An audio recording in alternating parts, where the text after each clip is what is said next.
সম্প্রতি দীপু চন্দ্র দাসকে ঘিরে ঘটে যাওয়া একটি দুঃখজনক ঘটনাকে কেন্দ্র করে এবার নিজের অবস্থান পরিষ্কার করলেন অভিনেতা নিলয় আলমগীর। তিনি বলেন, আমরা সবাই মানুষ, আমরা মানুষ হিসেবে আমাদের আগে মানবিক হওয়া জরুরি।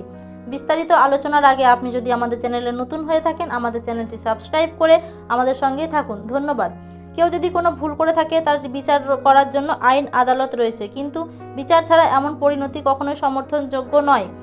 নিলয় আলমগীর আরও বলেন, এই ধরনের ঘটনা সমাজে ভয় ও বিভাজন তৈরি করে এবং আমাদের মূল্যবোধকে প্রশ্নের মুখে ফেলে। তিনি মনে করেন, গুজব বা উত্তেজনার বেশে নেওয়া সিদ্ধান্ত শেষ পর্যন্ত পুরো সমাজকে ক্ষতিগ্রস্ত করে। তার এই বক্তব্য সামনে আসার পর অনেকেই বলেছেন, একজন সচেতন নাগরিক হিসেবে নিলয় আলমগীর সঠিক কথাই বলেছেন। তিনি আরও আহ্বান জানান, সবাই যেন শান্ত থাকে এবং কোনো তথ্য যাচাই না করে বিশ্বাস না করে। নিলয়ের মতে, সহানুভূতি ও সচেতনতা দিয়েই এমন পরিস্থিতি মোকাবিলা করা সম্ভব। তবে এই ঘটনার প্রকৃত সত্য কী, দায়িত্ব কার এবং ভবিষ্যতে যেন এমন ঘটনা আর না ঘটে, সেটাই এখন মানুষের বড় প্রশ্ন।